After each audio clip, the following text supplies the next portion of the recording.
Information reaching me now is that na mathematical one mama while we for na go na ifa on a claim no nwere ife na ali na actually no nwe ife na ali what I go according to information in name keta unu nwe ife na that guy is too smart na ifa ndo ji ugwo ka ọ na-agba n'ahụ na ifa ndị nyeri ego a na ụmụ oji ka ọ na-agba n'ahụ with magic and abracadabra ọ na-eme.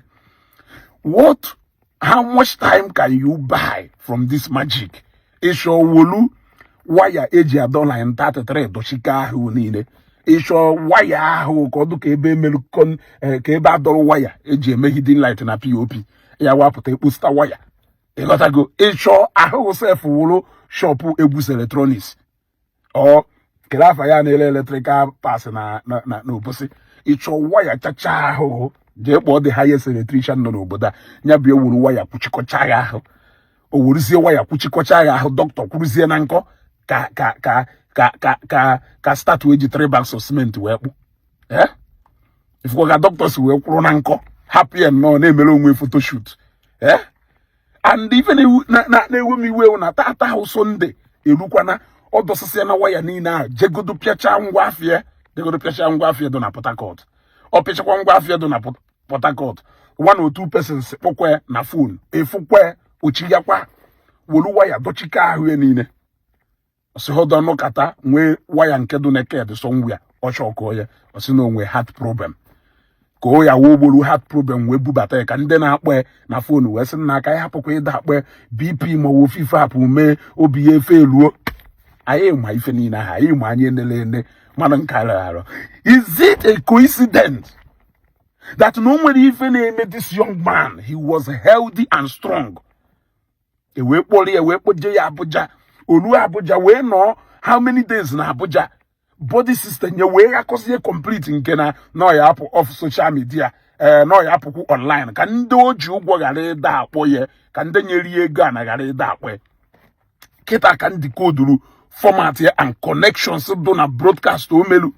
When he stopped showing his face online as he used to do before, you will believe that the situation is serious. If he says that he's going to be offline on calls and WhatsApp, according to the doctor's advice, what he is trying to put a restriction to is so that go and umuoji ka ha gale da akpozie na phone ka ha believe no on treatment. It is making sense now. It is making sense now. Then all this show up and they put to my wire oko na ahụ niile wolu wire dochikoche ebe niile kwu ima nke DJ nante feni na how to make it real ka ọ dụka ya sị na ife ahụ ekwuru uwe ife a na-eme. Hey, kedu ka ndị mgbuka yesi nọkata ka ị ka onye na-azụ mgbuka yesi nọkata wee chọọ ka ọ bịa wolu ụbụrụ mmadụ tie egwu bongo owusikwa ezugo owusikwa anyị ka ahụ wuri ka chọrọ ịghọ dị agha n'ifu ka this man si wee chọọ ka ọ kpọgharịa brain ayo for ndị na-asị pray for Mathias for who?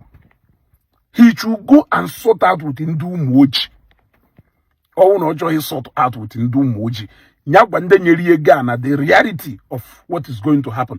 Ọwụla another location nya ji esi ebe a nye ha na but I'm not the go put on a debe. Now all the real estate if on a debe on alo, I mean on a lewu etua. Yana do moji ju me business ya koje me hancha. Ekubona nyambo na a broadcast me sometime last year. The mother barobia. I'm an if on a me woluo. O negotiate here with the one. O ne lana ne recommission na kwe ho gon kwoye for the sana anyuku kan na ehue. Okwo go clear now. Oh no ne guana e debe ka wango.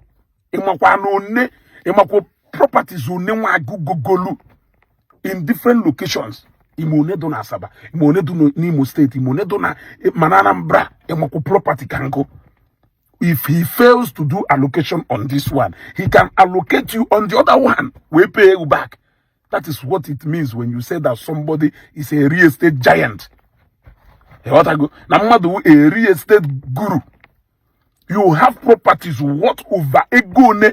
Odoro na alụọrụ na emoko estate one nwa go na develop simultaneously with ego ye ka o ji ego ye with ego na develop ye ịghọtago ndị mmadụ were akwụ ụgwọ no checking okwu na ụka pụta ewerukwa ego na-eme ife ọgwụ si adụ ịghọtago.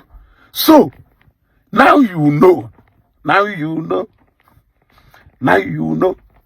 ife awụ format onwere ife na-arịa onye ahụ maka Chukwu ka nna agwa onwere ife na-arịa onye ahụ mgbe o si Abuja bata o pretend a na-ahụ adụghị na ọ ya pụtazi online ọnọkata okwe onye edi ọ pụta nwobere ndị mmadụ wurukwa foonu kpọọ ya gbogbo kpọrọ ihe ka chọrọ ịkpọrọ ya isi ọ wụgharịkwa again bupụta the second format wee gbazie unu nọ ya nọ offline for a long time and nọ ya nọ offline both ọ dị-eme business ọ na-anọ offline onye dị na-akpọ ife ọwụdụ o ji so nọ ya nọ offline both on Facebook and na line ya ka ndị nyelu ya ego a na ụmụ ojii ghara ịda akpọ ya na phone ka o ji wee tii that restriction ọnọba ya into it.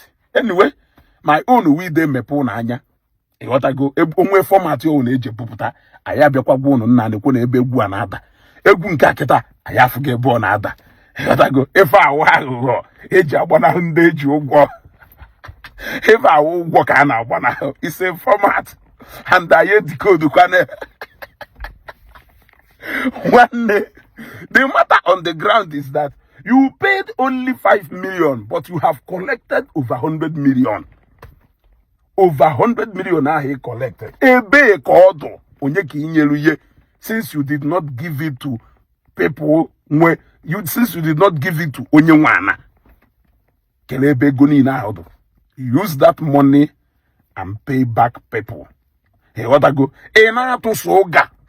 Last time I put ebe na-ekwu okwu ebe na broadcast ka we wash ya ndị otu pụta wee gba ha na even self na nwere ebe igochala na mecha ọwụ na swamp mmiri bịa tokpu ebe ahụ ijekwa gwa na ebe ọzọ wee compensate ndị nyerie ndị otu kweta na-ekwe n'isi na nwere integrity but recently ka mmadụ bupụtakwa matago no nyelugu was it 10 million or 20 million we go property imecha gwa ha na mmiri itokpuru ebe a.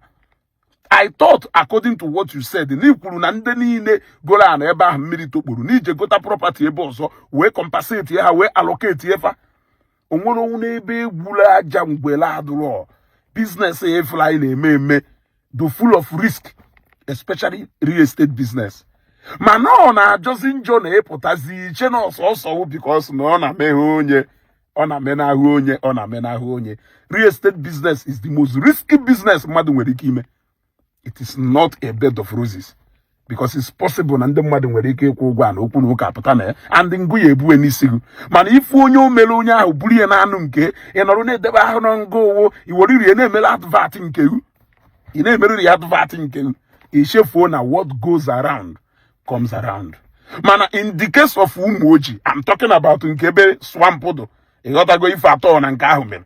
I'm trying to tell you that na nke ahụ risk do involved in real estate business. And ije tụwazi ụga code we. Ị ghọtago nke ahụ ko we. But ana m ekwu okwu nke ụmụ ojii. Because enwego onye weta 10 million, one case of 20 million, one case of gold. What it means is that na ndị mmadụ kwụtalụ over 100 million, over close to 150 million. And you only deposited 5 million. Ozdano ni tiri 80, 100, why ne wota 150. I say okay. After all, business one year ma yes we plan you gotta go. So emalu nde nyeluge gun, jenye chika kwa he gun ha or ijeche bi yenye fana. You can only buy time. Unless it's going in a puno or an area we ebu. Man, I has an orian area or a child or ebu. Each of Wakosaka wire, firma wire and ante mananya. One day I fess a wire. On our ears as a call forever and ever and ever. Or if a doctor ukuru. Obodo you win a wu now nene ama ife melu. Na ebujo also cage or eba. I been a run you one run. I just want to make a common sense. The point is that onwere ife na ariago. Also, you are running away from debt. Sit down and explain to people. Tell them the real situation of things. you can always compensate and give them land when you click your hand on a better deal. Tell them, because you can run, but you cannot hide. How long are you going to hide? Ekwụsịsịgo waya kịta makpuo Port Harcourt je na-eme ndị arobi na-agụ our ancestors amaka ịgbawa egwu echi niile kịta ofu onye kpọọ two miss calls efie Emeka land n'obi fu miss call Ononye land Ekwulọbịa fụkwa another miss call Ikenga land South Africa ijekwa kwụkọrọkwa waya kwụkọrọkwa n'obi gị a local bed dị etu ahụ ka enwere ike plug such kind of wire n'ahụ a local bed dị etu ahụ hospital mama nọ na hospital nke uke eji ha yata waya ahụ bịa kwụkọ ego n'obi sị na nọ na safe life save photo new safe life mekwa save life hospital do anyway whether na ebe ahụ or not, one thing I know is that na doctor ahụ kwụ na nkọgo doka pillar of salt nye ọkwụ ka pillar ọ doka statue eji 3 bags of cement wee kpụ ịghọtara. You can run, but you cannot hide. What? Happy Sunday, my people. Biakwa go iyi. So iyi ke iya adago. Nwere ife iya eme. Iyi ke iya adago. Nwere ife iya eme. What go? You can't do anything.